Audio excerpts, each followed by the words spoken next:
Valley of Titans, a tribute to slumbering gods. We have been called to fight for those who once protected us. Gods who are now on the brink of death. Our ancient roles have been reversed. And mortals must battle to keep the gods alive. Down on the floor here at D3, we have a couple of the big MMOs coming out, and if you've ever watched ERTV, you know that that's kind of my vice in life. We're here with Chris from Bluehole Studios. You guys are working on TERA, bringing it over from Korea. How's the conversion going? It's going really well. We're working really well with the Korean team, not only to bring it over, but also to inject some of the westernness, I guess, of how North Americans and Europeans play into the game. That's one of those words that we hear a lot. We saw that as well with NCSoft bringing over Ion, for example. Westernization. What does that actually come down to in practice?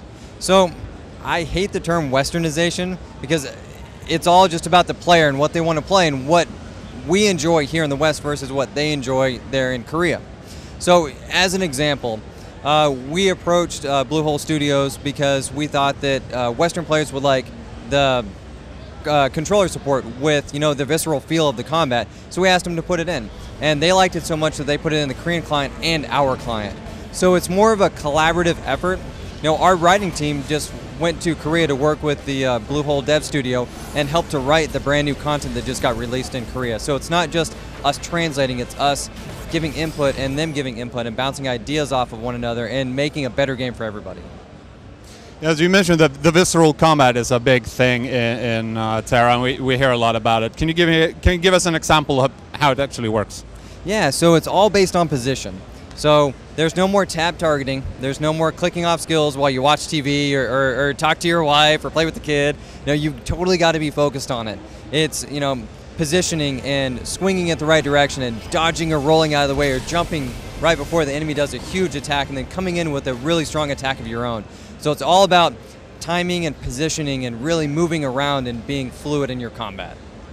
TERA also features a political system, interestingly enough. The people haven't heard about it before. Can you tell us a bit about that? Yeah, totally. It's one of the new things we're talking about here at E3, and it's really exciting. So basically, the world is broken up into 3 continents. Inside those 3 continents are between 5 and 8 different provinces, and players have the ability to become a ruling, what we call a Vanarch, for each one of those provinces. Now, their rise to power, they can either get there through electoral vote or through combat in our PvP battlegrounds. Electoral vote is essentially what it sounds like. You're getting other players to vote you into office. So you can purchase NPCs and actually have them campaign for you inside the zones and, you know, spread your word how any way you can. You know, Twitter, Facebook, you know, get it out there what you're going to do. What are you going to do when you run? The other way is by PvP. So you can kind of rule with an iron fist and take your elite team and your guild in a 5-on-5 or a 10-on-10 and, you know, just through brute strength, just make your way up there. So once you get there, you got your reign of power. So the Vanarch has the ability to do everything. They can change the tax rates. They can turn on teleport NPCs, auction house NPCs, special training NPCs. You know, they can do all of these things that really influence the world around you. So it's not just for the Vanarch, but it's for the players as well, because you got to have someone good. If you're going to be spending a lot of time in this area, you definitely want someone that's going to lower taxes and turn on NPCs and make it a better place for you to live. But what kind of... Why would anyone turn off the NPCs or you know, raise taxes to really big sums? Why would anyone do that? What would the ruler actually benefit from doing anything like that? Well, yeah, the Vanarchs get cash money for it. So it's all about, you know, why does anybody run for a political office? You got money, you got power, and you got fame.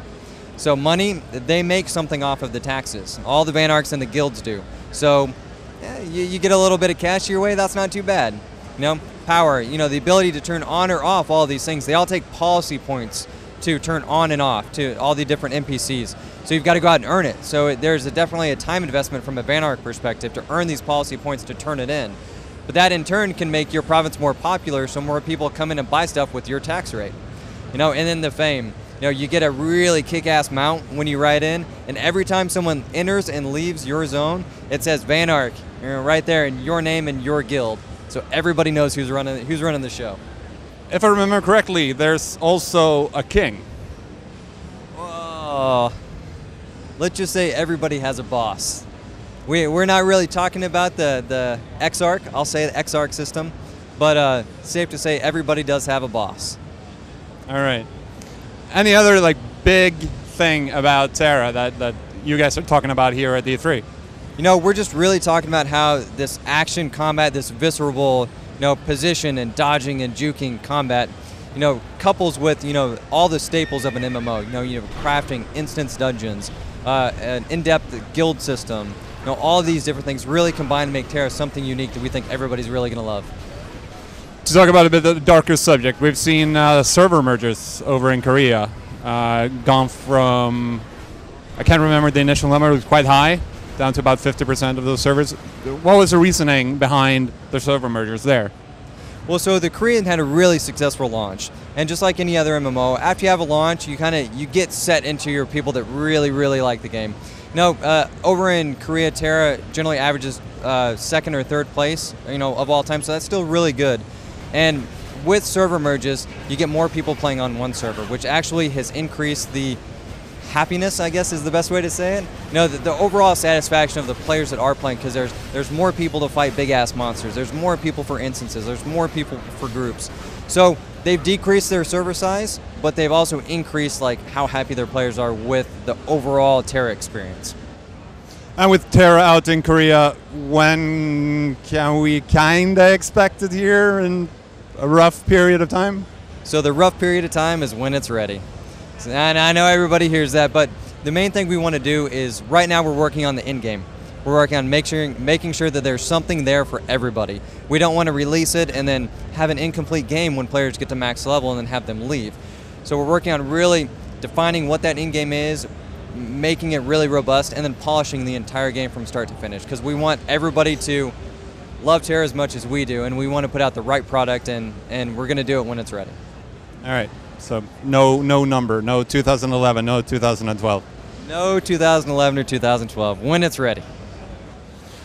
It was worth a try. Yeah. Thank you. Yeah, I felt it. Thank you very much for talking to us. All right, you're welcome. Thank you.